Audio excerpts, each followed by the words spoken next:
meeting of the Citizens Commission on Elected Official Compensation. We are calling the meeting to order. Today is largely a working session. I want to first ask if the commissioners, if we wanted to start with any discussion based on last week's conversations. I know we had a really robust conversation. We came up with numbers. We have some information ahead of us, but before we get into discussion about COLA projections, any thoughts, any topics, questions, concerns before we move into the meeting? Okay, so I want to hand this off to Kirsten and ask if we could go into the COLA projections that we received outside of this meeting. Yes, thank you so much, Chair. And just for reference for the public that may be joining us virtually, I had sent some COLA projections around along with a memo yesterday morning. And so some of y'all may have had a chance to review that, and some of you may have not. Certainly anyone joining us online hasn't had a chance to take a look. So I'm not planning on sharing the memo too much. I'll more just talk through that, but I am going to pull up the spreadsheet that generated the PDFs that I shared with you, just as a reference point. So just for context, yeah. Is this being shared? This is, yes, okay. Thank you, yeah. As a reference point, we had discussed some tentative recommendations from you all last week, and we had, you all had identified the challenge of the predicting of the future a little bit that you have to do, that there's going to be all these cost of living adjustments that take place over the next 3 years. And how will that influence what the current salary of Columbus's elected officials are? How do we think about how that benchmarks, how do you all think about how that benchmarks against the other municipalities that were surveyed and the data that you've seen? And so I attempted to do a little economic forecast, some, I guess I'm going to say Goldilocks scenarios, what if things trend down, what if things trend up in inflation, and then just kind of based on averages and the trends that we have available to us. So on this left-hand side, you can see the increases that you discussed last week. So those are referenced in all of these scenarios. And then these are the values that I used. So the 2027 COLA value here is unique. And then across 2028 and 2029, I didn't differentiate. So these numbers are the same within, like in the model, 28 and 29 are the same. The reason for that is the 2027 COLA, as you know, is a 4-year average of the previous 4 years. And we already have 3 of those data points. We just don't know what the 2026 Consumer Price Index will be. And so it's relatively predictable. 2026 CPI could vary greatly, but economists have some predictions around that. And so the St. Louis Federal Reserve Bank, their data collection team is called the FRED, and they survey economists every year just to ask, reasonably, what can we expect from inflation in 2026, and so on and so on. They do the survey annually.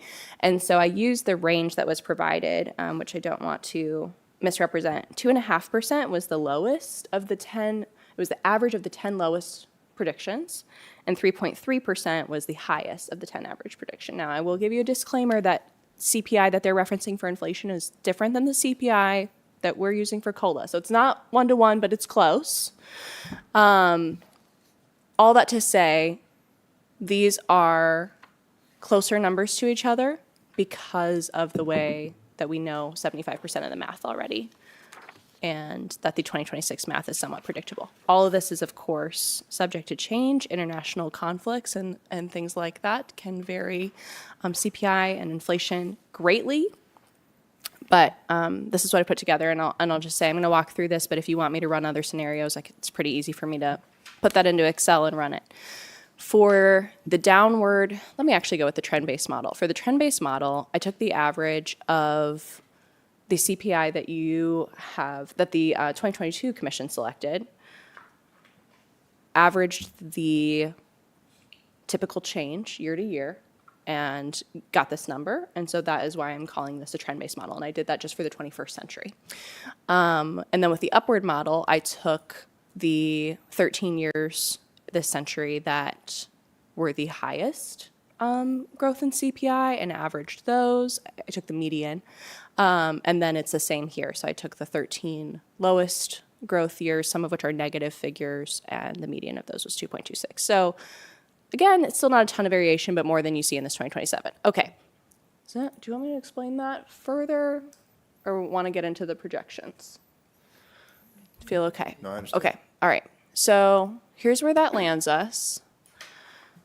And again, like you will see, you're going to see the greatest variation in numbers where there's for the mayor, simply because that salary is the largest. So here I've provided current salary, the projected using the numbers that I shared with you over here, and then taking into account your current recommendation for 2030, but not the COLA. I have not attempted to predict a COLA for 2030. So in the downward model, you can see the increase here to here in 2030. In the trend-based model, you can see that here. And in the upward model, those numbers are here. I have summarized all this over here. This is the last section that I want to share with you. So you can see more easily the jump from current salary to, in a more downward forecasting economic model, what that would lend itself to along with your recommendation. And then in 2030, currently you're recommending an additional COLA that year. So that would also come into play, and I have not attempted to predict that. Something that you all had talked about a lot last week was the difference between what the mayor is paid compared to the auditor and the attorney. You'd also talked about the difference between what the council president is paid and what council members are compensated. And so I've provided those gaps, those differentials for you here. And I've also calculated how those would change in these different models, which is extremely consistent because these numbers are just not varying enough that it's going to change those percentages much. I'll give you a moment to absorb that. You also have paper copies of this available to you. I think if I were to offer a question in light of this, it would be, is this what you are expecting? Is this the desire of the commission as you're seeing these projections? Certainly all this is subject to change. We don't know what the economy will do. But I think this is an appropriate time to revisit your recommendations if you see fit. Kirsten, first I want to thank you for putting this together. Being able to look at this and compare to what our recommendations were last week, this really puts everything into perspective. And I would say I am still comfortable with what we recommended.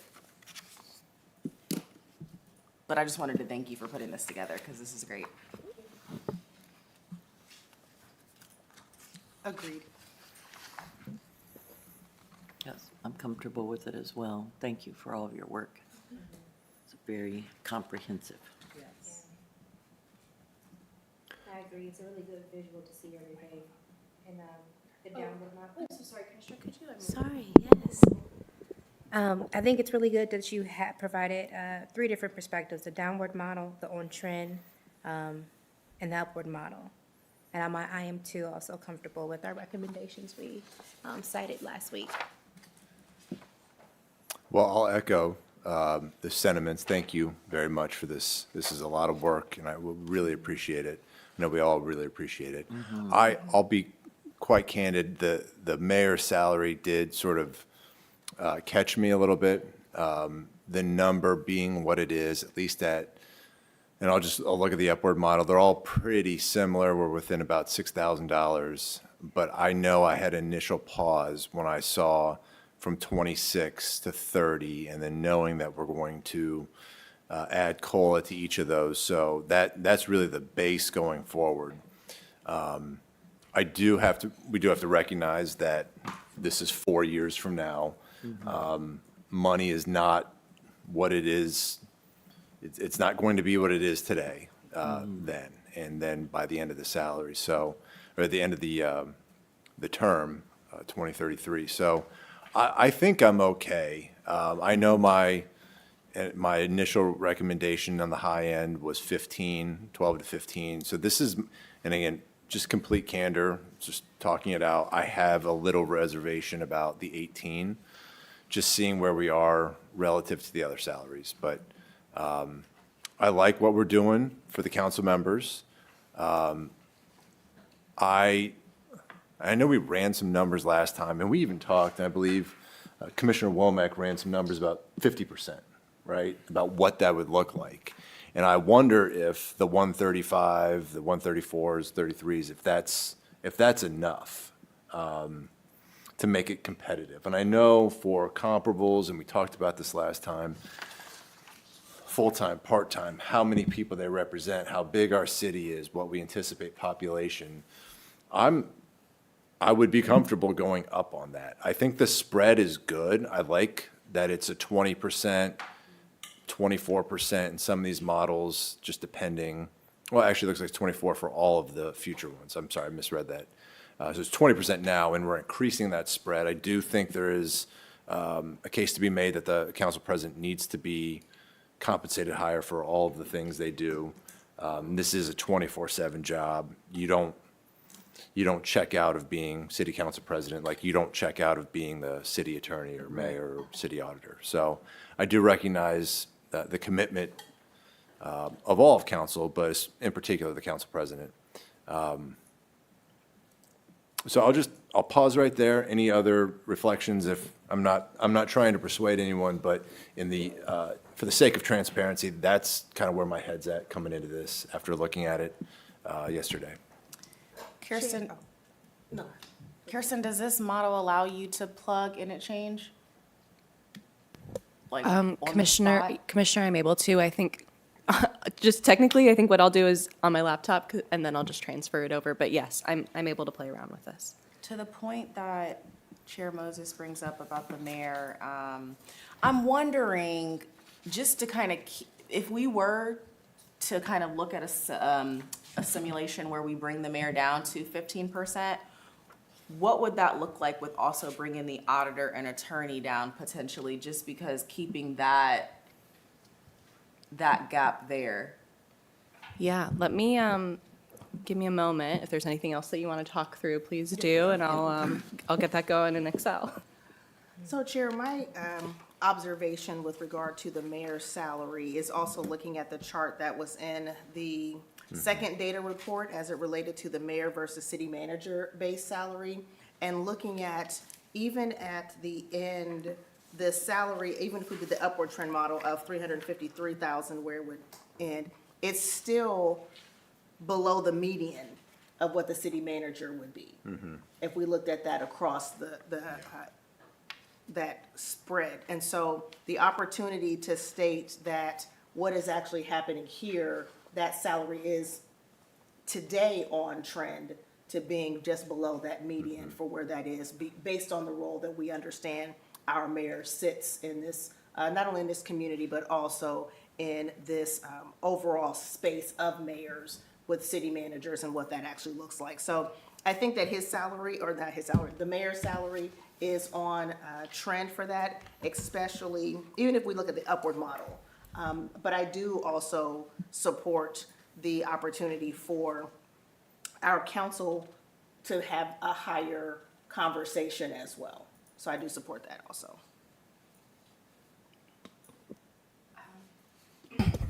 So I'm able to just go in and change things here. The formulas are live for this section.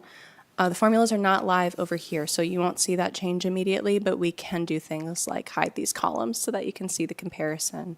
And this is why we're here today, so we can keep playing around with it. So I'm adjusting the mayor to 15% for this scenario.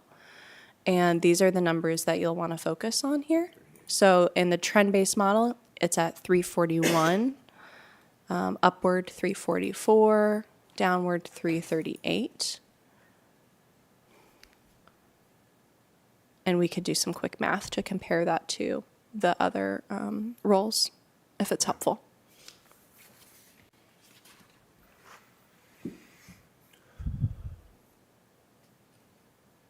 Yeah, it's like 9,000, it looks like, per value, almost. From what the 18. So, again, sort of basic arithmetic, again, not a math guy, but about 3,000 per percent. Ish. Yeah, yeah.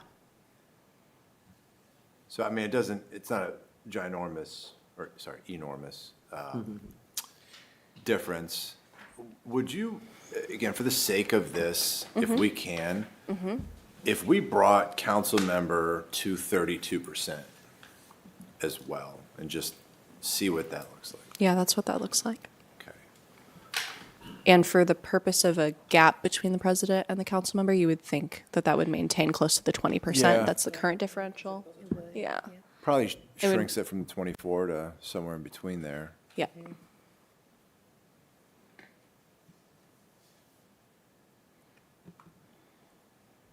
I can zoom in on this a little bit more. There we go. Sure, yeah. It's hard for me to see. Straining. Yeah. So the percentage for member and president is the same using this model? Currently, yes, this is what's currently, It is. It's like 28,000, so that's about 20%.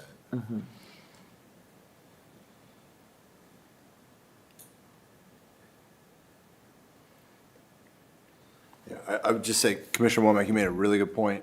I'm thinking, obviously, the mayor has a chiefs of staff to assist, but I don't know what the mayor, city manager, chiefs of staff look like. They may have similarly compensated staffs and may or may not be as robust. I'm going to make some assumptions that they are, just given the size of their city. So, yeah, some of these jurisdictions, it looks like the mayors and their council members are relatively figureheads, right? They are elected, it's more political, there's less operational, businessy type of stuff.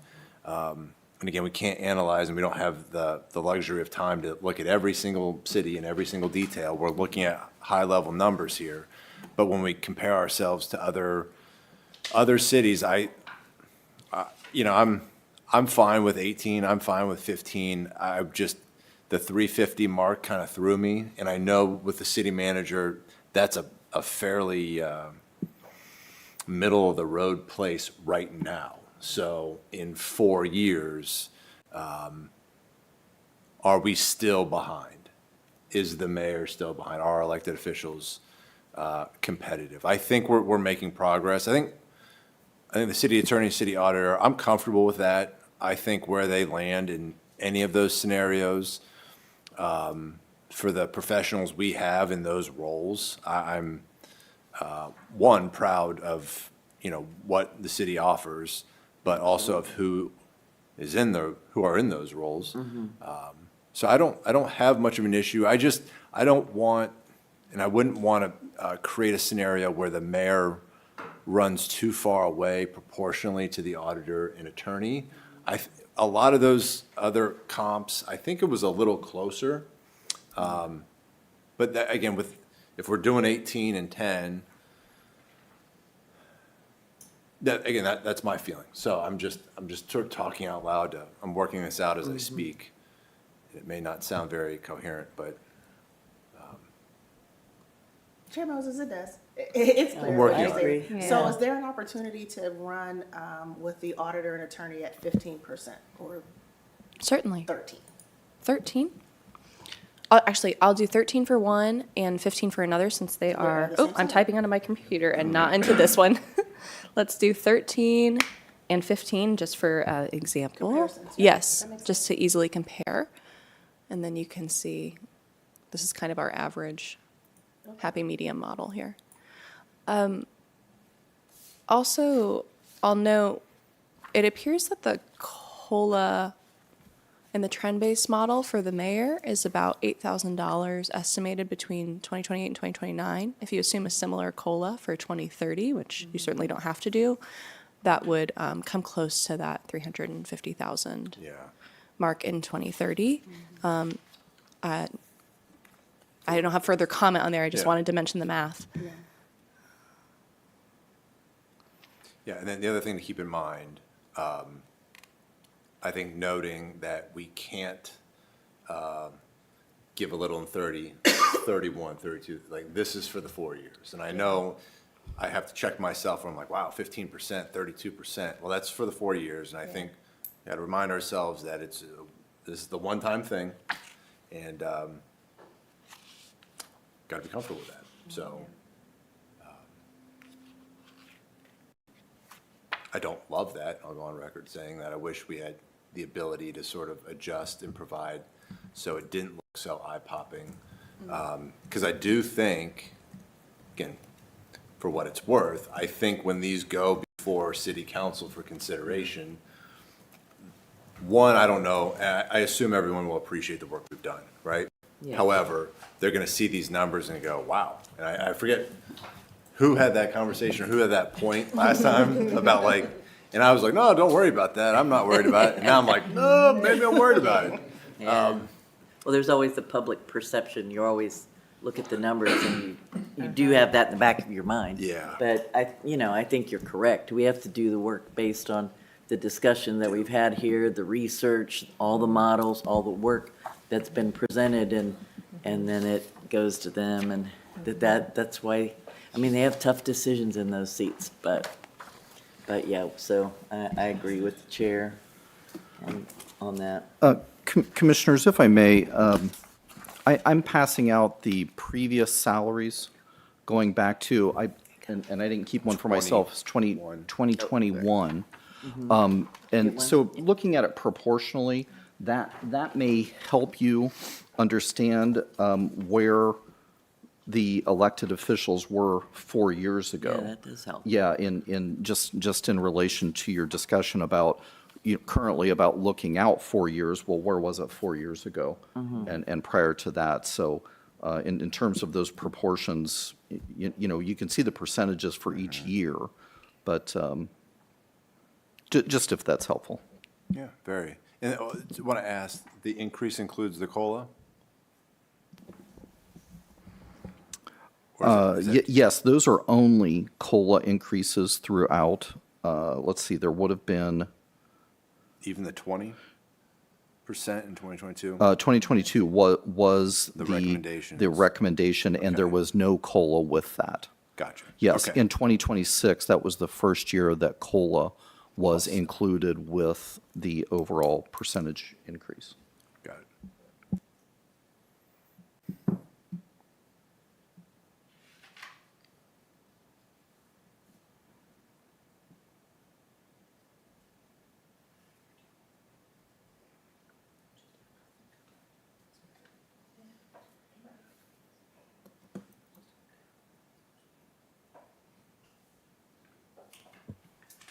Chair Moses, looking at the additional, thank you for passing this around, Greg.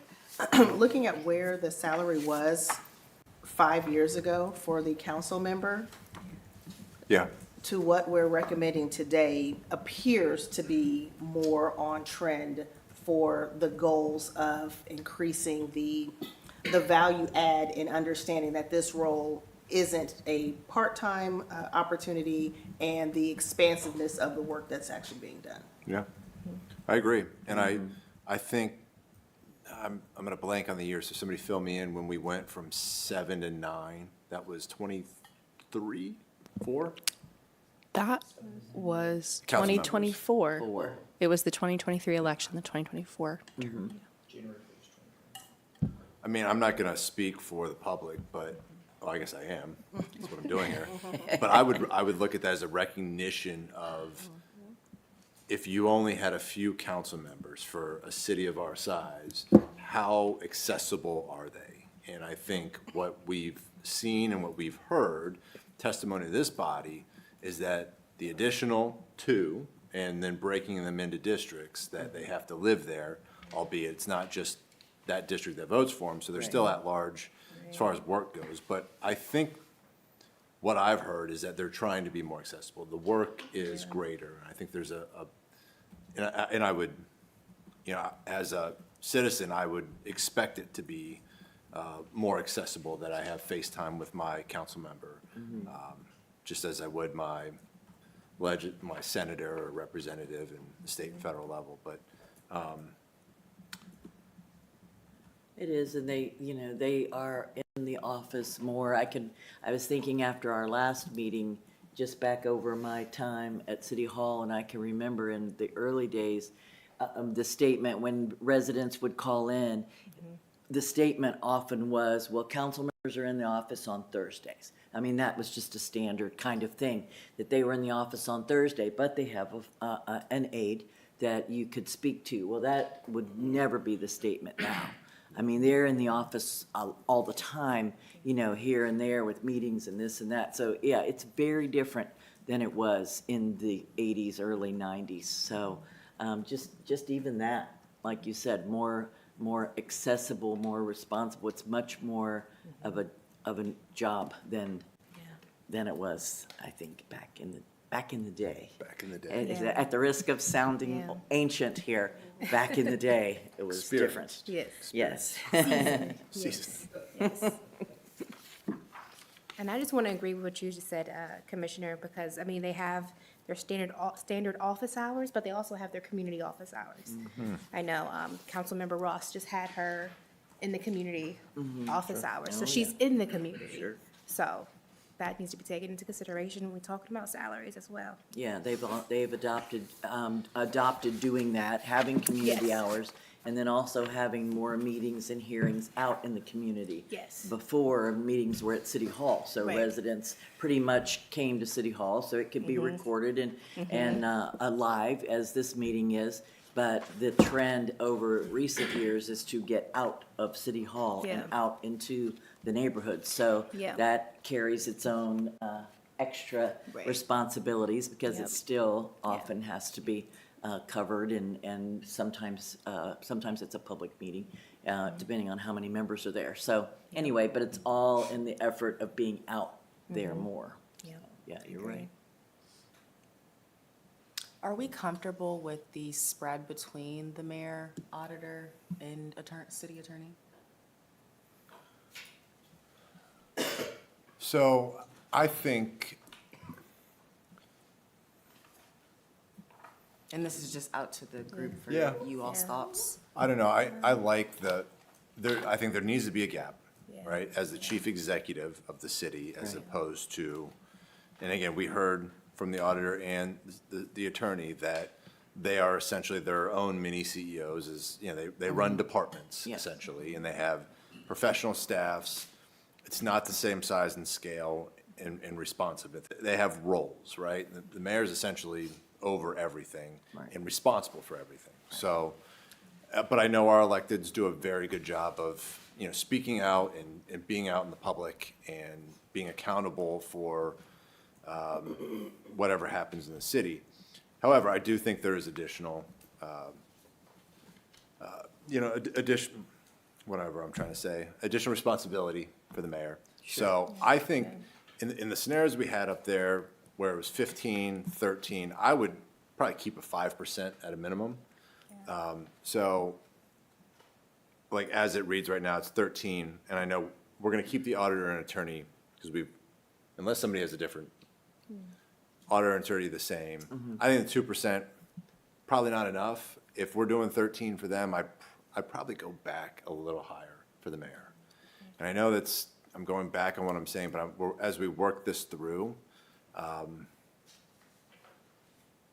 sorry. Are you still Say- comfortable with the 350? You noted that before, and that does, in that Yeah. 2030 area. Oh, I think we're gonna get to potentially like a 375 by the end of 2033. I think if we have the 3%, I'll call it 2.5 on the low end, but I think if we did that math out, that's where my hesitation was. I'm influenced by the data, however. I do think the city manager model pays a lot more. We're not that, so we have to also keep that in mind. The mayor is a working, not a working mayor, but you know what I'm saying. He's not just a politician. There are responsibilities Not just a figurehead of or a making ceremonial. decisions Yeah. that are not deferred to, say, a chief of staff or, a city manager. He has a chief of staff that can speak for the mayor, however, is not the sole principal running the city. So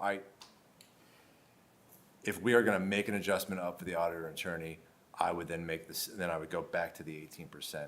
I am comfortable for a 10, 15, but you asked about the spread, I would keep it at a 5% at a minimum.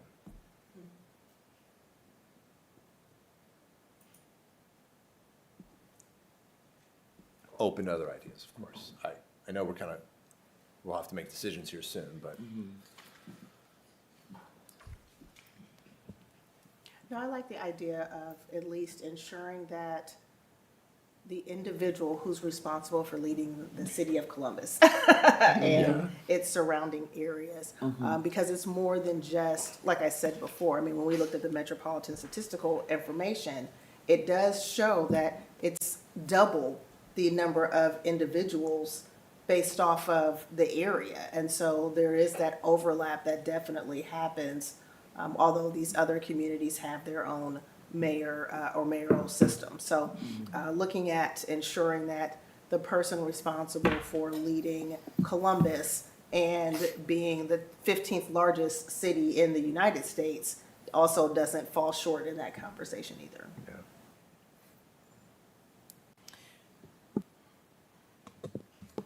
I do want to point out, I know I'm a broken record at this point. Just looking at historical data, the percentages of salary recommendation for the city auditor and city attorney have never exceeded over 5%. In the things that we have right now. It looks like the highest it's been is 5%.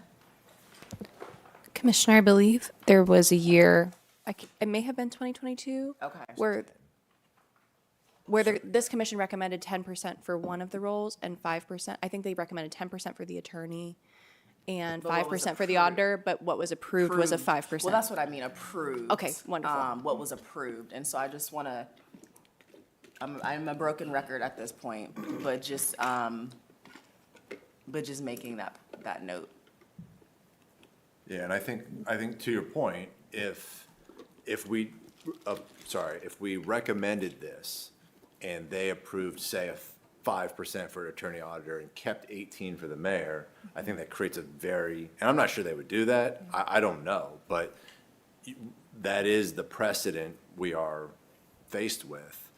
And I don't know why, perhaps we've evolved from prior, this is no disrespect to either the prior city attorney or auditor, but perhaps there's been an evolution in consideration for what their roles are and have become. I'm comfortable with that. Obviously, I want our recommendations to be taken as is. I have some pride in this, but it's a very good point. Very good point. So would your thought be to drop it from 13 to? One of the things, Kirsten, I think you noted was what the final approval will be. It won't be above, it won't be under, what is Can't be the? above. It just can't be above. That's correct. Okay. I don't have any problems with what we're putting forward. I just, HR, sometimes you could be a little literal. What do you mean? So I will note that while the 22 recommendation was not accepted as the final, the 18 commission recommendation was. So while they are slightly lower in some categories, there could be an opportunity that we could just be more persuasive Yeah. in getting that information forward Sure. and being able to understand the opportunity that we are providing as it relates to the future of what we see our city to be and the people who lead that and the roles that are elected to serve. Yeah. So it shows an 18 commission, they recommended 2% for the mayor, that was approved. They recommended 20% for the council president, that was approved. Council members received 20%, and then the attorney and auditor both received 4%.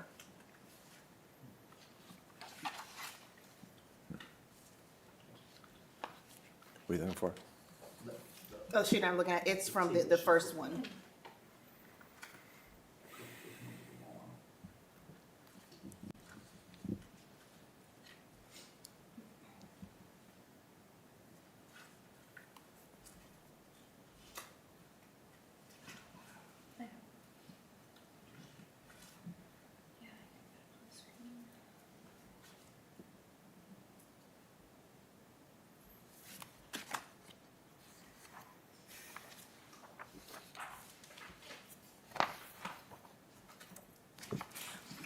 I do think the numbers we've come up with, though, represents a growing Columbus, growing responsibilities. And I like that we have really taken that into an account. We may have moved on, but I am opening up the document that Commissioner Womack was referring to. If anyone else wants to look at it, we don't have to stay on this, but that's the handout. Yeah, I was just looking, yeah, thank you.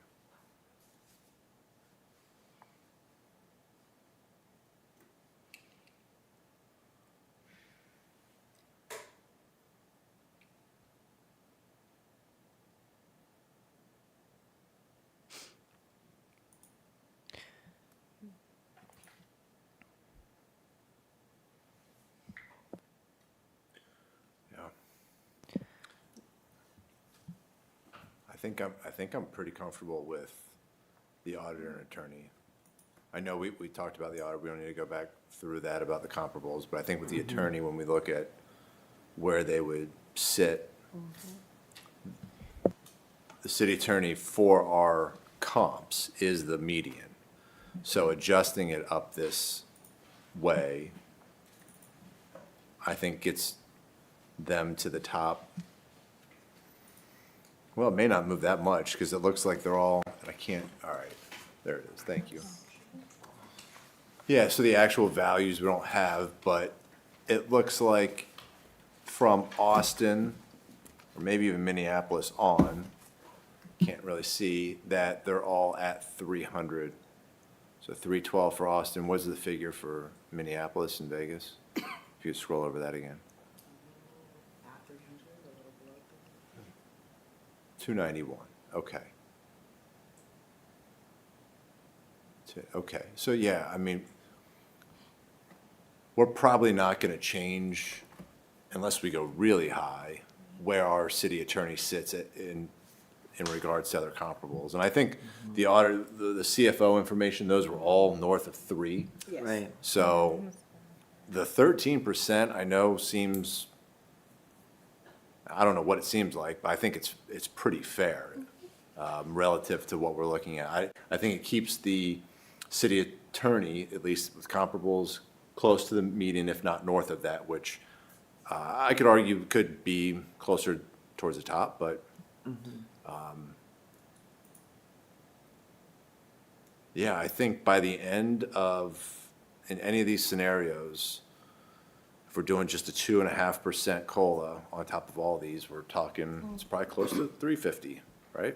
340, some. Without- And by chance, I know this is a future question for the survey, do we ask each of the communities what their COLA or their adjustment is on an annual basis?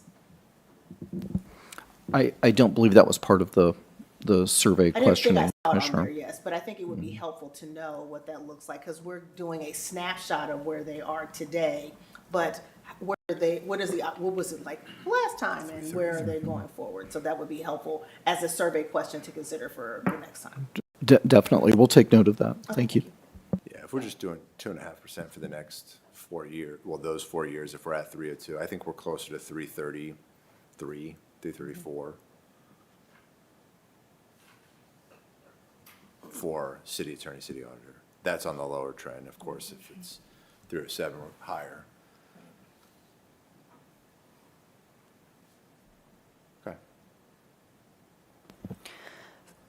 For the record, the current Excel formulas that we have been playing with, 13% for auditor attorney, the 18% for mayor, and the 32% for council member and council president. Is that, I don't want to rush the conversation, No. but I just want to make sure that the numbers I have on the screen right now are accurately reflecting where the group's current consensus is. I would say yes. Yes.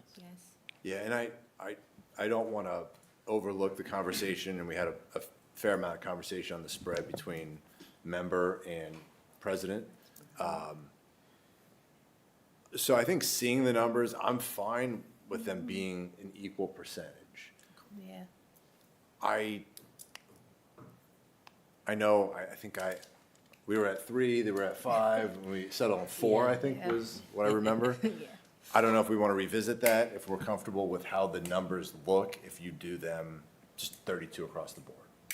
I'm okay with how the numbers look at the 32 for both. Chair Blevins? Yes, I agree. I think it works. I'm comfortable with the 32 across the board. Commissioner? Yes, I'm comfortable with the 32%. All right.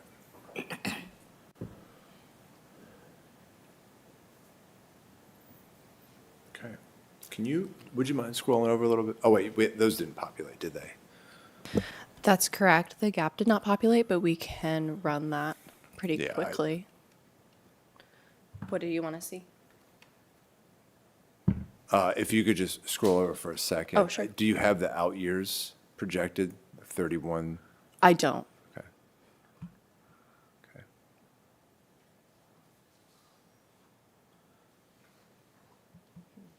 So yeah, essentially the changes would be to council member from where our last meeting was, up 4%, and then attorney auditor up 3%.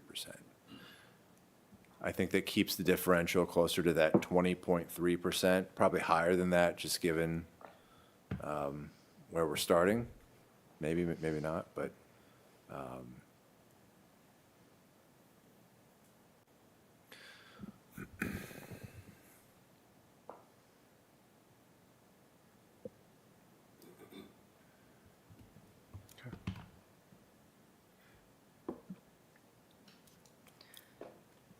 Are you looking to see the differentials? If so, I can I'm just just kind of trying to- copy and paste these over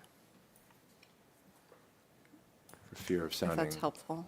like an idiot, I don't want to try and do my math out loud. Me either. I don't want to do my math out loud. There you go. Oh, it's got the cola. I'm sorry. Let's see here.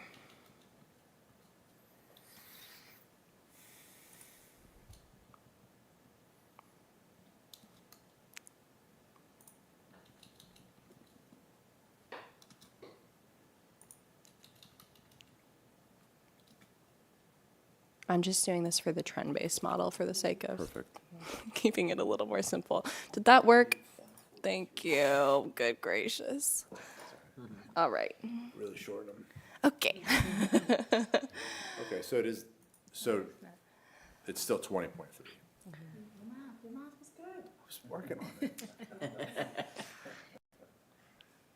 All right, so it doesn't really move the needle much. Obviously, the differential between mayor and auditor are in attorney. Do we think that's appropriate? 15% essentially? Yeah. Yes. Okay, yep, You do? okay. What do you think? I think so, I agree. Okay. Because it goes, well.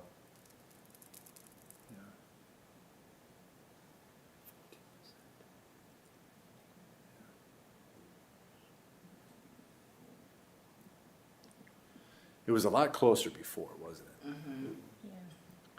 So I think we're making progress. Yeah, In my mind, I'm like, well, for the chief executive, should that be higher? But I don't, again, I think I'm gonna focus on the numbers. I think the numbers look pretty solid to me. And I think it sets them up on the right path.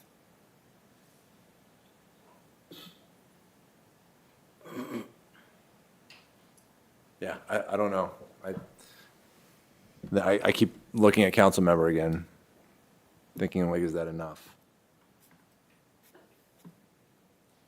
But I think we're making a substantial percentage increase with COLA, so I think we're in a much better position than they were. I agree. And for shock value, I think 32 is still exceptionally high for public consumption, and I know the public can and hopefully is listening into our conversation now, and they understand how we're getting to that number, but it does, yeah, it does. What was your comment? I'm sorry. I was just saying it does have that shock piece. yeah. If you saw nothing else. Yes. And you just looked at what the percentage was. Yeah, I mean, you got to be cognizant that the Dispatch or a local news outlet's going to report that we Pull gave this them, piece out. they gave them a 32% increase, and then it's going to create, acrimony. And I think this is what council will have to grapple with. Our job is to provide the Absolutely. recommendation on the data. If there's no discomfort with approving that, then they will bring it down. And I trust them to do the right thing.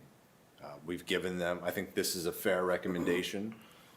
I'm sure there's arguments to be made, it could be higher or lower, but I'm comfortable as they look now. So I think we probably not going to vote on it yet, right? I think, do we want to look at the draft memo? Kind of go through that, walk through that next? Yes. Yeah, thank you, Chair. So, again, for the record, I had emailed around a draft version of the final report to be submitted to the city clerk yesterday morning. And I can pull that up on the screen, but everyone has a paper copy, and I think I might be able to engage a little bit better by just going through the paper copy. So I have it ready to go if it's helpful to see it on the big screen for anyone. Not a problem. Thank you for printing it for us. Certainly, there are some, Mr. Beaverson was kind enough to provide me with some helpful writing feedback. So there are very small edits since you've seen it yesterday morning, but nothing substantive. We can walk through page by page, certainly. But I will say, I really want to be cautious to get right your rationale. I want to make sure that I do an effective job telling the story of how you got here, and I've been grateful to sit with you in all of these conversations and hear and record your thoughts. Where you can find these, and I apologize for not printing these with page numbers, but there's a section kind of in the middle called Primary Considerations in Determining Compensation Recommendations. In this section, I attempted to note the things that were consistent kind of across the board. Your philosophy to these conversations and to these recommendations that weren't specific to any one elected official, but seemed to reflect what I heard and what you articulated as your key beliefs in approaching this. And then following that section, it is the elected official by elected official recommendation. I will note that if the council member and council president recommendation remains the same, I may not need to break those out. I can do whatever you see fit. So I'd really, really like to hear how this sits with you and your rationale. I will not be offended with any critique, certainly, or any correction. I want to get this right. And I'm already beyond this, but let me begin with where we're ending. Next week, on April 9th, is the intended final meeting of this commission for you to vote to submit your recommendations and final report to the city clerk. And then we're done. And so with that in mind, I will take your edits. I'll make this look prettier than it looks today. I'll add in the tables and charts that are mentioned here, with Greg's help, hopefully. And then we can live edit next week. If there's any last minute thing that you see, I'll get you that draft in advance again, and we can sit here and live edit, but that report will need to be final when you vote on it. So I would literally be changing it in Word, just like we were doing with the Excel today, based on your feedback, and then you would vote on that final draft. So So the report goes to the city clerk, and then the idea is that it would appear on an upcoming council agenda, and you'll give us a final report of what Absolutely. they decide to do. Absolutely. That would be great. Certainly. That would be great. Yes. Just in case we miss it. yeah, I'd be happy to keep you in the loop. Just want to add to the thank you page, Bill Lafayette. I know we mentioned Oh, him, certainly, thank you. but Yes. Yep, I will. I see you've put yourselves in there, and I would almost call out separately you, Greg, and Dave and Mark, of course, for the technical capabilities of every week being on there. I know there's a lot of behind-the-scenes work, so I Absolutely. didn't check. Mark is in there, right? Mark is in there, and thanks for mentioning that. The reason I highlighted the thank you isn't to bring attention to it, but because by writing that, I'm inferring the wish of the commission to Yeah. offer thanks, and so I did want to bring that forward before it becomes final. Yeah. I've also highlighted your names. I didn't know if folks wanted their titles in there, or your credentials in any way. That has happened in the past, and so you're also welcome to share that with me one-to-one on an email, but if you'd like me to change how your name appears in the report, I'm happy to do so. Or if you'd rather be Chris instead of Christopher. Chair. No, that's fine. Okay. I don't have any change unless somebody wants to add titles. No, I'm fine. Yeah. Okay. Also, Commissioners, if I may, on the topic of thank yous, I traditionally draft a memo from the commission to the comparable cities that we sent out the survey to. It's a significant time commitment to look at, consider, think about it thoughtfully, and then answer these surveys. And then if we could, I think we'll have a document with all the signatures of the commissioners, is that right? If you'd like to do a letter, which is one of the questions Okay. for today, then I would be collecting your signatures digitally over the next week too. And then typically what we've done with that memo is, we'll superimpose those signatures on there. And then in my thank you message to them, I'll also include that memo if that's agreeable to the commission. nice. Thank you. I would agree.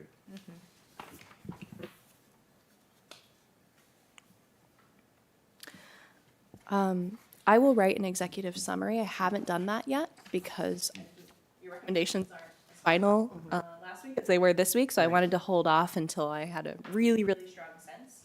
But my intention is for the executive summary to be no more than a page front and back, so no more than 2 pages, and to just reflect, I mean, you guys know what an executive summary is, but to especially reflect the main story that you're trying to tell in terms of how you got to your recommendations, and less so be a summary of all the table of contents, if you will. So that is not written. The appendix is not currently included, and if there's anything you'd like me to add to the appendix, please let me know. Happy to do so. All the materials are available online as well that were presented in the meeting. There's more we can add there. Chair, would you like me to walk through this page by page and just talk about what each section is, or would you like to, what's helpful for you? I guess what would be helpful for the commissioners, I could review it privately, quiet reading, or we could talk through it, just kind of highlight the high-level stuff if you want to do that. I know it's lengthy, so. Quiet reading. You want to read it yourselves first, and then, That's my vote. okay, so let's take some time, and then I think if people have thoughts, I don't care if you bring them up now. I'm not going to tell you, wait till the end. You do what you need to do.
the fact that, you know, Columbus Public Health supports other municipalities, the Department of Public Safety has contracts with other cities, neighborhoods.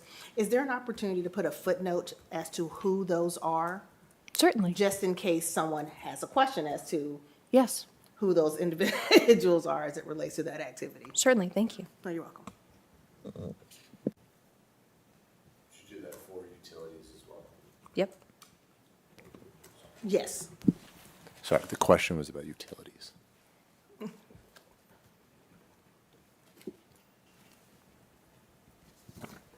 Yeah, just to say it, since I'm unmuted, I will add specifically in a footnote which municipalities this is relevant to, and I will include the Department of Columbus Water and Power in the list.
Chair Moses? Chair Moses? Yes. For other recommendations, are we just kind of like shouting them out, or how are we wanting to do that?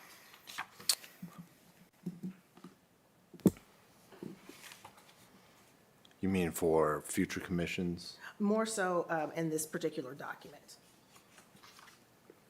I think we can sort of conclude with it being additional, just a section additional recommendations. And I think, yeah, I think just sort of listing them out. I don't know if we need to go and explain. Page by page or things of that nature. I Right. think there's one section in here more specifically where I think that from a community perspective, it might not land, although that's kind of where we are. So it's relatively on page 10, underneath responsible stewardship. It's the last paragraph.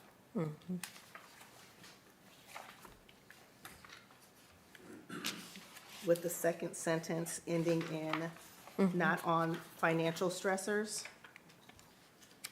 Hold on. So you, wait, say that, where you at again? Sorry, it's on responsible stewardship. Which is within the primary considerations section. So it is the last page before the city auditor compensation recommendations. And there's a highlighted, the word believe is highlighted because Got it it. infers a group belief. All right, I'm sorry, continue. No, not a problem. And so, as that sentence ends, it's referring to competitive compensation for Columbus's elected officials, allowing electeds to focus on their public service and not on financial stressors. Thinking of rephrasing that to saying Columbus's elected officials, allowing them to focus fully on their public service and the responsibilities of their roles. Because I think that while our intent is for that to be more of a full-time conversation for specifically around council, I think including the term financial stressors, I know there are going to be some constituents who are like, I don't care about their personal life. I Yeah. care about their public service. But I think if we say that they are focusing on the responsibilities of their roles, it gives the understanding that they're committed completely to Yeah. this and they're able to do so as such. I think that's a great addition. Commissioner, thank you so much. I will make that change, and I've noted that. I think I may refer to that concept elsewhere, for example, in the council member recommendation section. Do you think it is appropriate to retain that for the council member recommendation specifically, or should I change it everywhere? I think it's important to change it everywhere, especially because the recommendation and the percentages that we are proposing may give a connotation other than what our intent is. Certainly. Yes, and I think that it's appropriate for it to be in each section as it stated. Thank you, Commissioner. No, you're welcome.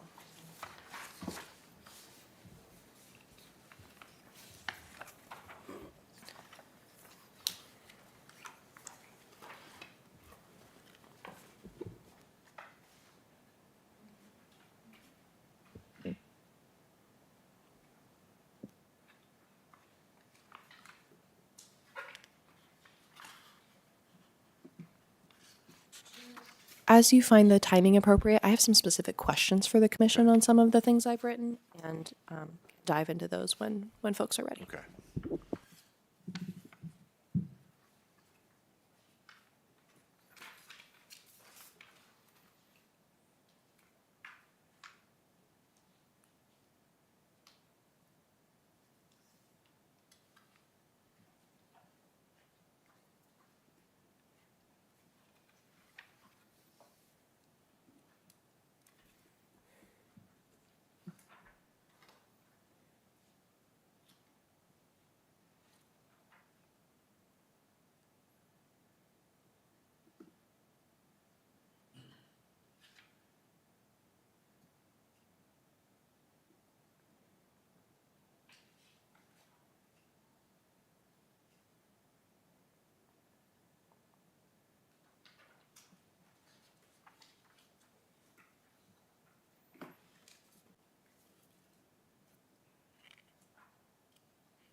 Kirsten, Yes, as Commissioner. it relates to the city auditor's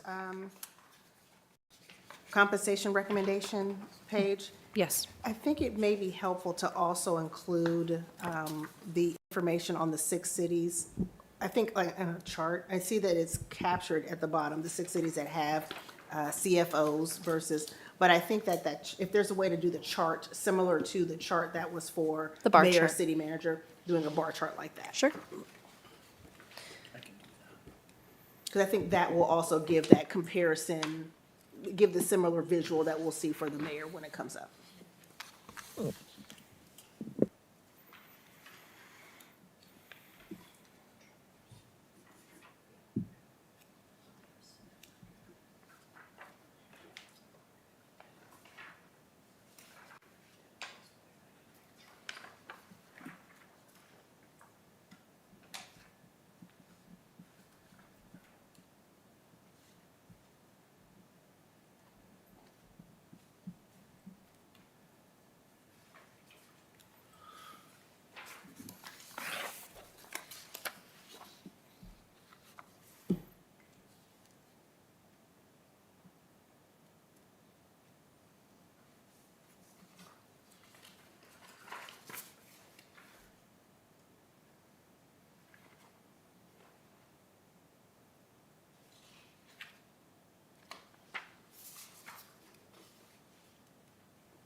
5 more minutes, and then let's come up for air.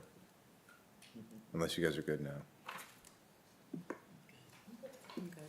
You good? Good. Do you want to start with your questions, or do you want feedback first? We can do feedback first. That's fine.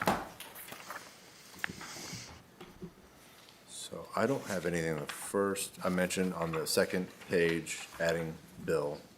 Yes.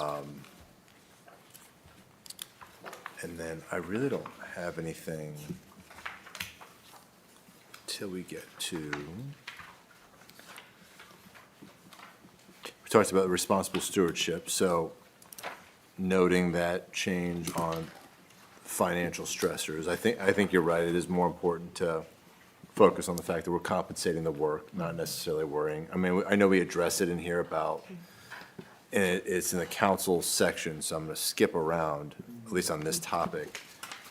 But in the rationale for the council member, it does say,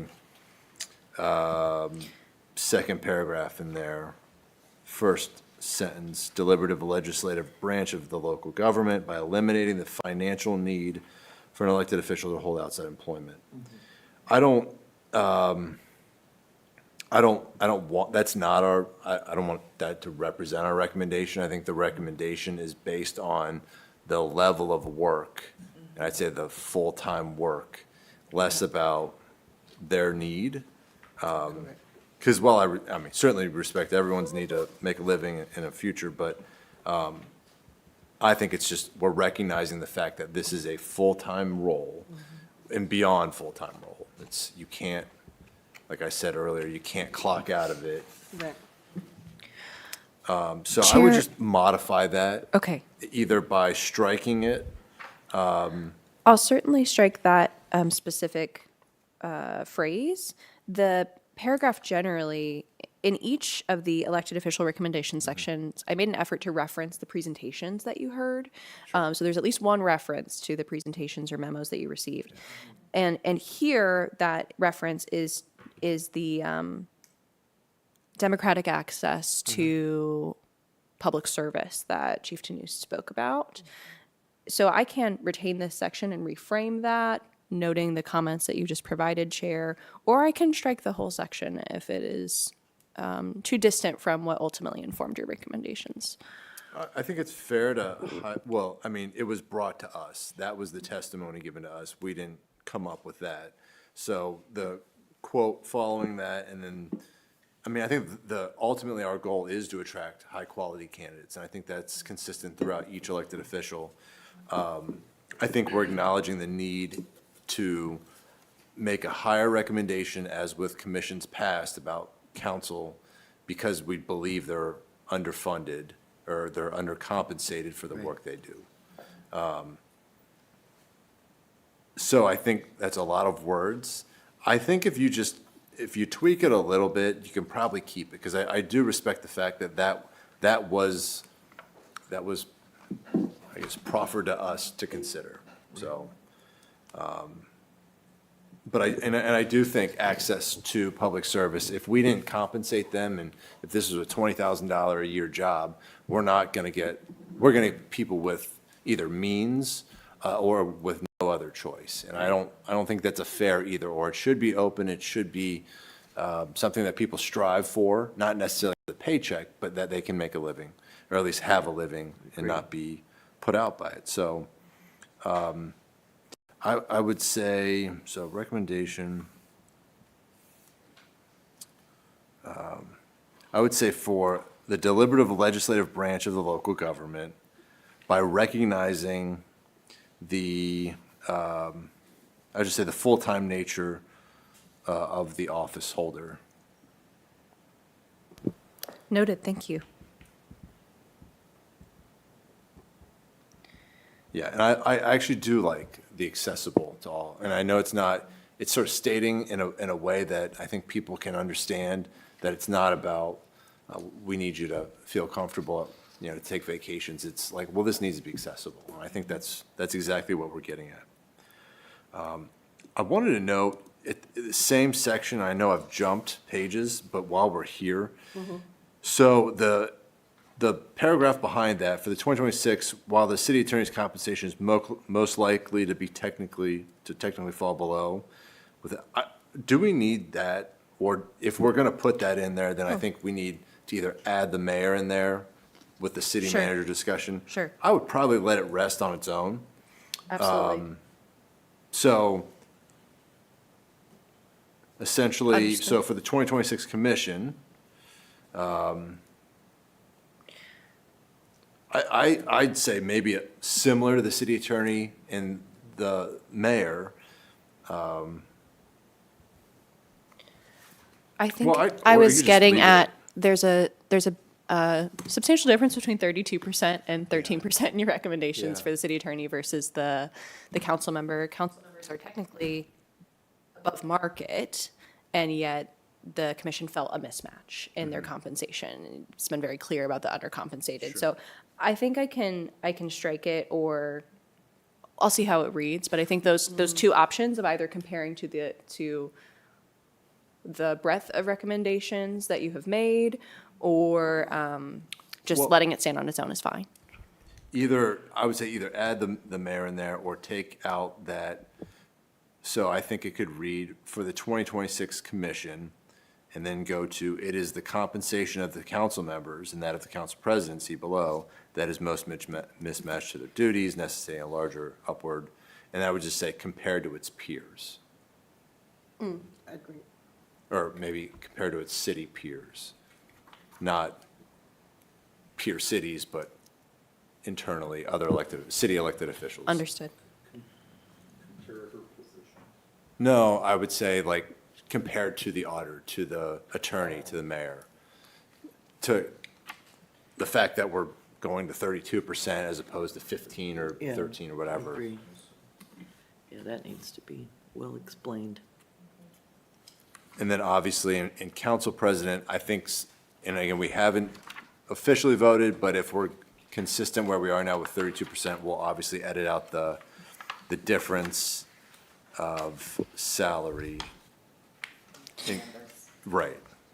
Thank you. Yeah. So if we're there, a question on that point would be, do you prefer that even though the percentage increase is the same, much like the percentage increase is the same for the auditor and the attorney, that I retain separate recommendation sections for council member and council president to explain that rationale separately?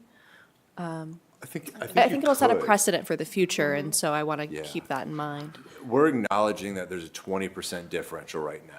And what we're doing with the 32 and 32 is that we think that's an appropriate differential. Whether in 50 years, it's, $1 million I'm just joking, of course, but if it's that high, 20% for that additional step up, part of our discussion, and I think where the 24% may have got us was like, if you're not the council president and you're just any old council member at some point, then is that too steep? Does that sort of force that person off council because they're taking a 25%, 30, 40% pay decrease? I know, and we've talked about this, it's not for us to create levels for pro tem or committee-based. Right. I do think that's something, I think that's an intriguing proposition for future commissions to tackle. Because I do think the level of work ticks up when you have more committees. And I think we've heard that, which is why they're sort of giving it, everyone gets two Yeah, or one or whatever Pretty it was. even, yeah. Yeah. Chair, just to confirm, you'd like me to note that for future commissions, that that's Yeah, an intriguing idea? I might add that for if we're doing sort of a general recommendations that are sort of unassociated to like our purview, like for future commissions, I think it's something to consider. I don't know what council will look like in a few years. But I know, it used to be a lot of committees, right? Now they're sort of Yeah, they've grouped condensed together. them some. Mhm. I think as the work, I think it's a good idea for council to want to chair a committee for a council member, because that gives them sort of the oversight of particular things. I'm thinking of like our, like federal Congress, right? So committee assignments mean something to lose it or to gain it, I think should matter, because the work should matter.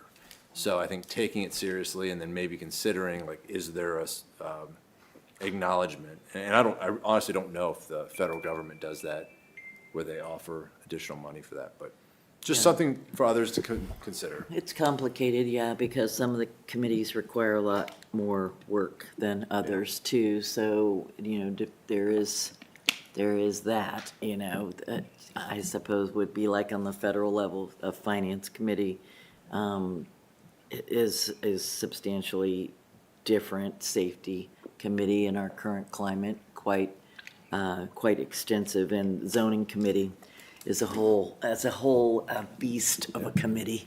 It has its own challenges, so that would be hard, but I appreciate, the suggestion that it could be considered.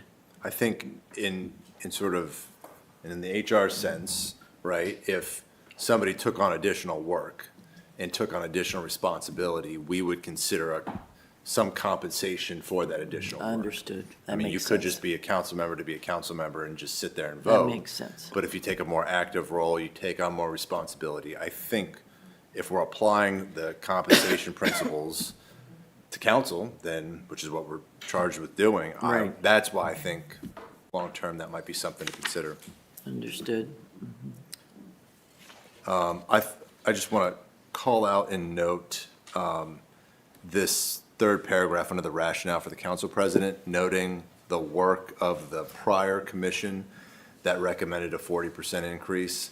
I do think our recommendations are more in line with those sort of bigger numbers because we recognize consistent with a prior commission. So I do think calling that out and then recognizing that we have to make up ground because Yes. those recommendations were taken. And for whatever reason, clearly the number is high, and if I had to give myself a pay increase in public, I would feel a little gun shy about doing it too. So I recognize that, but it's also why our recommendation is consistent with a past commission at least.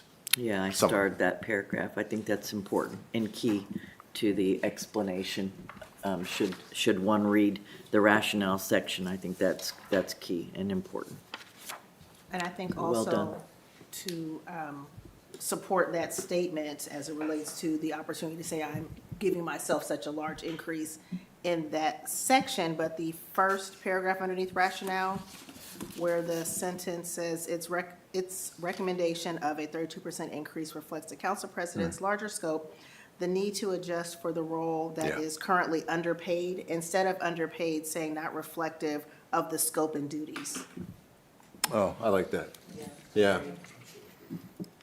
Yeah, because that might Yes, trigger some other thoughts. exactly. Language matters. Language does matter. Language matters, yes. Yes, that's good. That's great.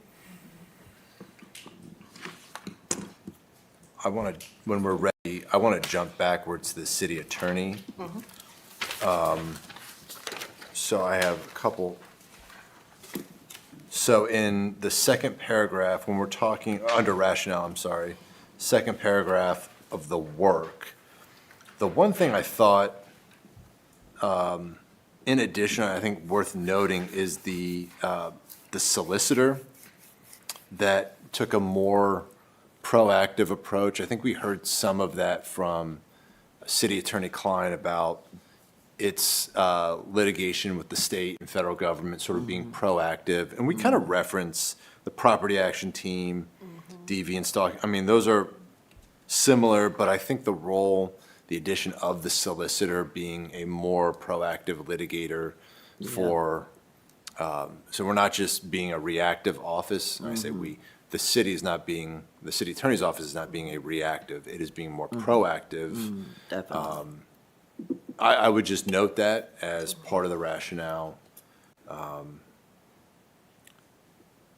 And then this goes to the auditor and the city attorney. We have the same paragraph about compensating them the same in both. I can leave it, or we can make it its own section. I just noting that for anyone, because that caught my eye. Thank you, Chair. I'd like to speak to that further. to be honest, in previous reports, these sections were quite repetitive because the rationale that I front-loaded in those primary considerations were built into each individual recommendation. So it's not unprecedented to be a little repetitive in these fine. sections, so Yeah. I think it's okay. But I will Okay. say they actually are a little bit different. The way that I framed this, and I think it's important for me to get this right, is that you all saw that if the city attorney does not have an adjustment, the city attorney's compensation will fall below market by 2030, by currently being the median. Like, that is likely to happen. This is the challenge of forecasting. I wrote about this as well, but that's likely to happen. And you also valued that the city auditor, numerous reasons to increase the compensation for that role, but one of your values was that they be increased at the same rate. And so that necessitates the same increase for the city auditor. And so they are slightly different because I speak more to that in the city auditor recommendations, that parity is required. So they're mirrors. Yeah, I mean, they're not verbatim, but they're saying the same thing. So I think it's fair to repeat it, because I think if somebody picks this apart, they may not draw or read the whole thing. So again, was just noting it. So really no change there. I did want, on the final piece for the city attorney, it's in parentheses, I don't know if this is a question, but for the commission found that Columbus is more similar to Dallas and Fort Worth. I would respectfully take that out. I don't think they are necessarily. I think they need to be compensated in the top third. So similar to if we don't make an adjustment, they're gonna fall behind. I think now we're at 13%. I think it gets closer. And yes, Dallas, Fort Worth, I think Atlanta and Austin are all kind of bunched up in there. But we're respecting the tradition of compensating the auditor and attorney alike. So I think for various reasons, independently and for those, they need to be the same. But I do think our city attorney's office is a top third office. We're not going to go as high as, it's going to be the highest compensated, it's top quarter, but by the time we get to 2030, 2033, it may be back at median. So agree, that was yeah. all. I didn't want to call those out. 'cause Super we helpful, could pick thank a you. lot of- Yes. And I don't want to call out Cleveland and Cincinnati either. No, when you see something hyper-specific like that in the report, it's probably because I'm quoting one of you from my notes, and I'm happy to cut that and take the general principle from it. That's really helpful. I agree. I had highlighted that as well, because the tendency is to look at Cleveland and Cincinnati because those are Ohio cities, but nowhere really in our extensive discussions and work are we compared to Cleveland and Cincinnati. So I wasn't sure if that was there, maybe because we thought the public might want to see that, but yeah, we are not really compared to them in any of the charts and graphs and so on. So, yeah, that's great. Great, thank you.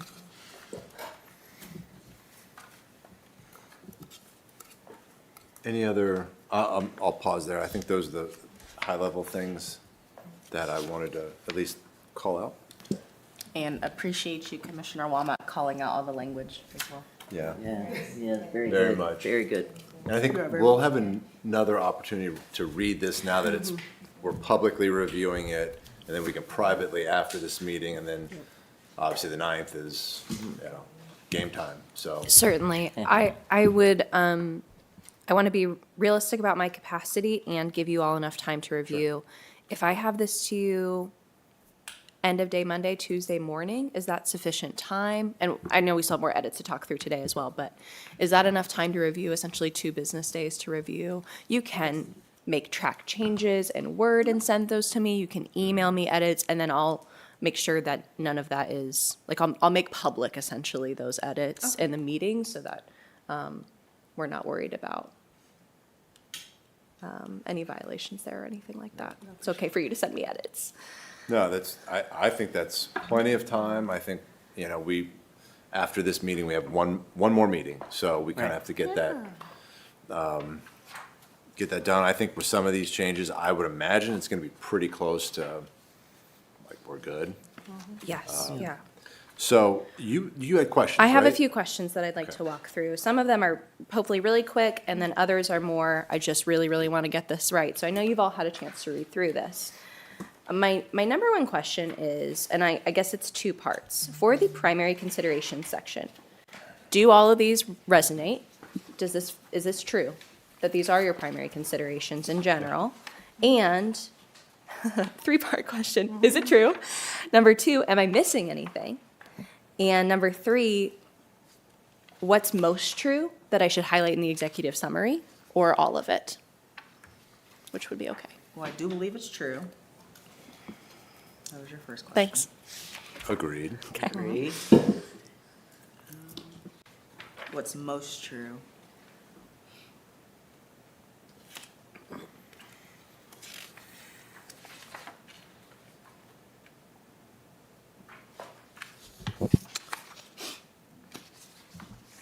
I'll start. I think what to me is most true, so I think the philosophy that, if I can speak for all of us, that we want to attract high-quality candidates with a competitive wage, right? So we're using this commission to compensate these offices and hopefully draw professional, dynamic, inspirational candidates to our elected offices to represent us as citizens.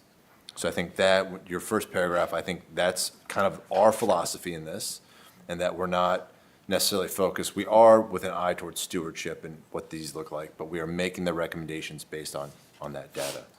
I think the difficulty with finding a true peer city and forecasting, CPI in the future, where it's really kind of a fool's errand. It's really a prediction market that we're being asked to set salaries and to understand whether inflation will or won't happen. I think to do this analysis for 2027, yeah, no problem. But for 2030 through 2033, I think is a difficult task. So I think the challenge of forecasting, I think the other stuff is still important, but to me, those stuck out as our primary consideration. So when we made the decision, we rested on our sort of philosophy of how we view the roles themselves,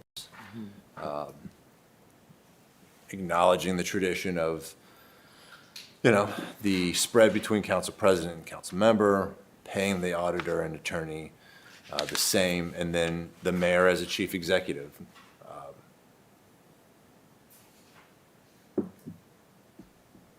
That's a lot, sorry. No, thank you, Chair. That's But super it's just helpful. sort of stream of consciousness. I think I would also tie into all of that, making sure we definitely hit on the growth of Columbus. Because if you were to just tell me, hey, these people have big jobs, okay. And so tying that into our executive summary, I think will be important, just from a public standpoint. They know their roles, we know their roles, they are big, they are important, but if I'm somebody who doesn't know any of that, make me care. Certainly. Great point. Yeah. From the consensus in the room, it sounds like that might be appropriate for me to add as a primary consideration. It's not specifically addressed in this section. I think it's referenced in all my it's recommendations. yeah. Yeah. It exists there, but it's not called out, and it sounds like it might be a call out. I'll revisit Yeah, it. I think, you're right. Oh, sorry, go on. no, I was gonna say, I think it is a good call out to bring that to light, to that point that Commissioner Johnson shared about, yes, these are big roles, but these roles are actually growing because our city is growing. Yeah, I think you mentioned it sort of throughout. You didn't miss it. I think it's just embedded in each of these sections about the responsibility, the growth, the number of people. But yeah, as a primary, fantastic point. And I'm just trying to hit on the point of, if we didn't do any of this, what would suffer? And so I like to kind of think of, if I didn't know anything and something didn't happen, it didn't occur, how would that affect me? People are always gonna ask first, how does this affect me? Yeah.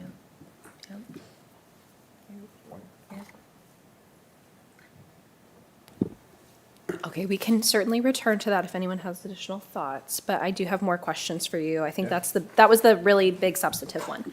In the recommendations section, I want to include some of the data, and there is a precedent to include some of the data from the survey. Historically, this has been a table, and I can do a table.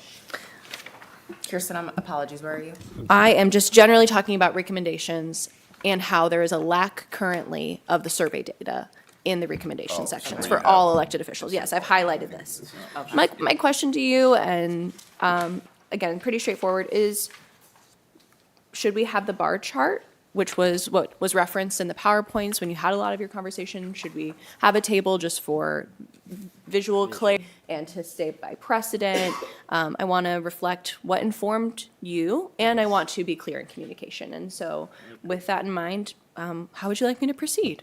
Or all the above and more? I like visuals. Yes, yes. Visuals are important for the council as well as the public. Right. Same way they were for us, so I think we should include them. Right. I agree. I'm sorry, go ahead. Meaning the chart. Yes. Great. And in reference to that bar chart specifically for the auditor, adding the additional, I think Greg, you mentioned about adding the additional data of the city CFOs that were in there, because I think that comparison similarly to the chart that is for the mayor with the city manager will also be a very good visual and value add to why the recommendation is, because Right. as it currently stands, we're exceeding the median, but when we add that additional layer, it shows that we are actually comparable in that regard. Yes, and Commissioner, that's on my follow-up list to create.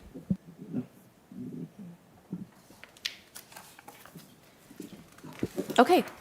Without any further comments from you all, I will proceed with adding in the bar charts for this. Okay. I have mentioned that previous commissions have had a letter to begin the report. It's been a page. This has actually been historically where recommendations to future commissions and to changes to charter have been included. It's more editorial in that sense. We can vary from that. You all can proceed as you see fit. But my question is, do you want a letter? And do you want me to write the letter? Do you want it to come more personally from one of you who is tasked with writing the letter? And then this is another thing we can circulate on Tuesday, or however you want to handle. But how would you like to proceed? So let me ask, so we're gonna do an executive summary. We're gonna have this, which will grow with the charts. And then there's an additional letter, at least prior commissions have. And the appendix. Huh? And there's an appendix as well. And the appendix. I'm not of sure all. what the letter adds. So I was gonna ask, Yeah. what would differentiate, and you mentioned editorial, so that's the first time I was like, oh, you just want my thoughts on, Well, because you already Chair Moses, you already mentioned adding something in for a previous commission. Our executive summary is really going to kind of tie everything together. I'm not against a letter, I'm just not sure how much it will add. Sure. For an example, and it's absolutely your call, let me just give you the themes of the letter from 2022, and I can pull up 2018 if we want as well. First of all, it's written in that, it starts with, "We have been honored to represent." So it's written from the voice of the commission rather than this factual voice that I have maintained of, these are the facts of what happened during this time. So it's just, we had the opportunity to do this. We tried to engage in a process. It outlines the charter section, and here's our report. We've deliberated, and we're handing over our report. And then it's editorial around, we believe our recommendations are fair, reasonable, and represent levels of compensation, et cetera, et cetera. So it makes the argument directly for the recommendations. And then there's some comment on, here's what we think should be changed in city charter, and here's what, there's a recommendation of a survey of the public. And then there's a note of appreciation to the current elected officials along with signatures. So that is what the 2022 looked like. I think the difference is simply that it's from the voice of the commission, to your question of what's different about it. I don't have an opinion. I just wanted to make sure I didn't miss the opportunity to ask you all about this. I don't feel strongly. yeah, I'm pretty ambivalent about it. I could write one or not. I don't know what more it adds. I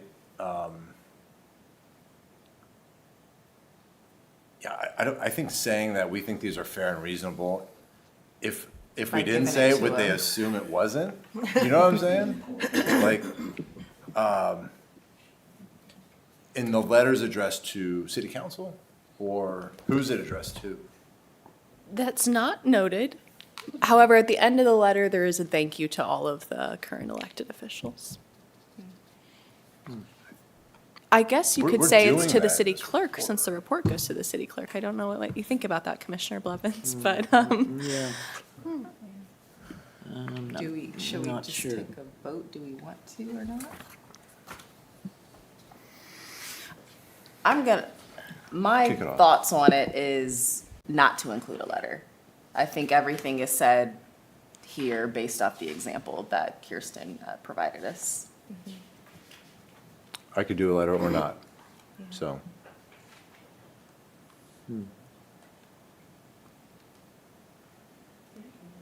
It's like the I'm cover. 50-50, but if historically it's been done, I mean, I feel that if Kirsten can kind of construct something and we kind of agree to it, similar how we did with our appendix and everything else, I mean, why not? It's like the cover letter from a Yeah, it's like resume a that yeah. they don't read. It's the cover letter that you gloss over quickly. Dear yeah. As a hiring former manager. talent Yeah. acquisition person. Yeah. Commissioners, Yeah. if I could suggest, if Kirsten could send you the 2022 letter and just review it, Yeah. and then you could make that final decision, Yeah. between now and Thursday, or, how will they make that decision? Yeah, we have to do it today. because it has to. Yeah, but you could delegate, you could collectively delegate to one of the five of you Yeah. to make the decision after reviewing. That would be fine. Or would it You just be can't make the easier decision for by us to email. make a decision so that if you know you need to write it, you can have time to do so? It doesn't matter. It's Or one page. You want it That's to one. come from us? That's Ideally. one of the questions, if Yeah. you decided to do it, is if you wanted me to write it or if you wanted it to be deeply personal. Is the the executive summary is not from the commission's perspective or signed? The Where you were execu- talking about the signatures, is that for the letter or the The summary? signatures have been on the letter in the On previous the letter, reports, not the yes. summary. Yes, The summary is very factual, like the report. right, Nothing from the commission yes. signed. But there could be, I guess there could be a letter that's just a paragraph of, we've fulfilled our duties, we're submitting this to the city clerk. Thanks for the opportunity to serve, something like that, it could be a paragraph of, Right. here's my homework. So the letter's just a personal touch. Yeah. It's just a personal touch Absolutely. that could be eliminated. There's no mandate to include a letter. Correct. And it's a first-person narrative from you as a commission, as a body. That's what it's traditionally been. But yes, of course, as you've been discussing, the report itself is that factual, official, here's the information. You're just not saying I, we, us, and things like that. It's more personal. So I have a question. So the day, because this is actually going to be presented to council on that Monday after, or? Thank you, Commissioner Womack. So what's set in stone is that on your behalf, I will submit this report to the city clerk after your vote, either that Thursday afternoon or the following day when I get it printed and everything. At that point, the city clerk will send it around to the city's, to folks around the city, the elected officials. And I know I'm on those emails sometimes, so staff as well, I guess. And at that point, the council has to take it up for consideration, but there's not a specific timeline for the council. And so they will have time. It's my intention to brief any elected official that's interested in the results and in the report. And then council can take this up for a vote as they see fit within the next year.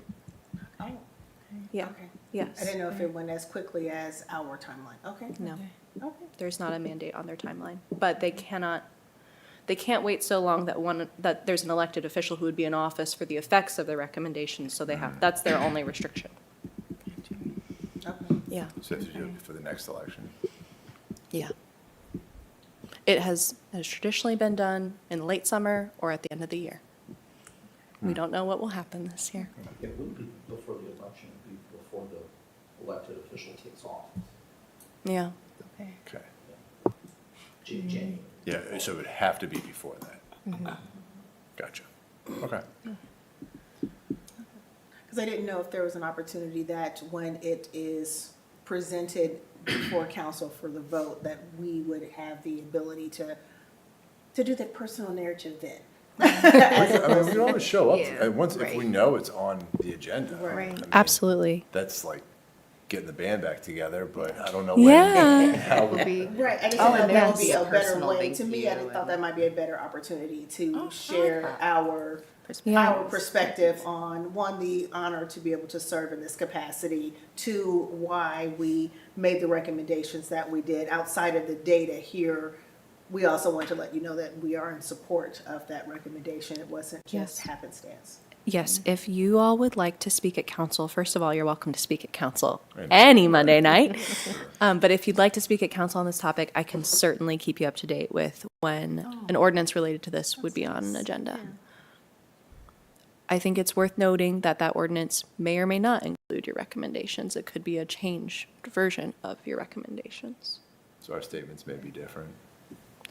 I'm saying that there may not be an ordinance on an agenda. It's technically possible that there's not an ordinance on the agenda that is your recommendations. And so you Right. wouldn't necessarily be able to say, we support the recommendations in in this ordinance because it's what we recommended. Right. It would be different. Right. Yeah. All right. Yeah, because if they're like, no, this is way too high, and, yeah, then we're like, you should have taken our recommendation. With a different narrative. And so Last year. we are back to the letter chair. Okay. This is the opportunity to make the case if it is your desire to do so on a personal level. Gotcha. I have done my best to make the case on a factual basis from the conversations. Yeah, we are off topic. I actually have a really quick additional question, more. and I know we have to decide about the letter. I'm so sorry. In the current version, your previous recommendations had 28% for council member, 18% for mayor, 10% difference. That has evolved, and it's something that was said in the meeting last week was that 10% was of significance to you. I think the commission discussed at least 10%. I think I would appreciate any additional language that you can offer me about why that gap is what it is in your recommendations. I would just want to articulate that clearly in the rationale. So if we're at 18, they're up to 32 now, so it's a 14 point. I guess to start it, I think the gap represents less about the maintaining a traditional spread, which I don't believe there was one, but I think we acknowledge just sort of informally that, yeah, 10% sounds good. I think the 14 is less about the mayor and it's more about city council members being sort of undercompensated for the work they're doing. So I think that, I thought it was arbitrary that we picked 10, because I think it sounded good, but I'll open it up. Yeah, I think it was less about the split or spread between the mayor and more so, how are we getting this specific role up to the amount we believe it should be? And so then would it be fair if I wrote something along the lines of, you reviewed the projections of what we would anticipate for the inflationary effects to be, and that was more how you came to the figure that you feel is appropriate for the role? That's more accurate. Yeah, agreed. Okay, thank you. Agreed. That was my final question. I think the question of the letter is Letter or no outstanding. letter? Letter, no letter. Letter, no letter. All right, we'll call it to a vote. All in favor of writing a letter, say aye. Aye. Aye. I Okay. I think we've got, I heard 3 voices. All not in favor of writing a letter, say aye. I don't care that much. I don't care that much. That's a good one. So Olivia's going to write the letter. I am not writing the letter. Chair, who will write the letter? I'll write the letter. You want to write it? I'll write the letter, Okay. yes. Thank Well you, then, Commissioner. Commissioner Womack, your service is greatly appreciated. I like to wordsmith, so here we go. Great. You've had some really good catches. Thank you for your wordsmithing. Good at wordsmithing. Yes. Very good catches. Yes. Commissioner Womack, in that letter, will you include the 2026 Commission's recommendations to the 2030 Commission, or would you like me to address that in the report? I can do that. Okay. Do we have all of them captured? Oh, do we need to vote now, or we have to vote on the final report? Nothing to vote on. I just wanted to make sure that I didn't, that someone, I just want to make sure someone covered that. 'Cause the only Commissioner Womack recommendation and I can actually recall discuss is that the after one the that I meeting. That's made fine. About adding the COLA to the, like, for the additional survey, or just our recommendation overall? You know what? I have some notes from over the meetings of some things that you all have mentioned that would be of interest Okay, in terms of recommendations for the future, changes to charter, and so I can email with you about that. okay. thank Okay. you. And I will also stick to the timeline of having that out to the group by Tuesday. Thank you, Commissioner. You're welcome. Awesome. So how are we allowed to consider that? So if So- she sends it to the group, Yeah, I We think, each Commissioner, if you individually? send me the letter, I can Okay. send it with the report. Okay. I will intake any feedback that you have between Tuesday and Thursday, but we will not have a round robin where I'm sending the feedback back around. so It will just just come to me, directly. and then I will output on Thursday, and I'll highlight edits so that you understand what you're agreeing to and how that's changed. so let me restate that another way. Do not email each other, do not email us, each other with comments. So we'll keep it all above board, so everything directly to you. Yeah, Okay. that works. All right, good. All right, well, this concludes our ninth meeting? What did I start with? Eighth, I Eighth believe. meeting. We will see you back next week. The meeting is adjourned. Thank you, Commissioners. Thank you. Thank you. Thank you.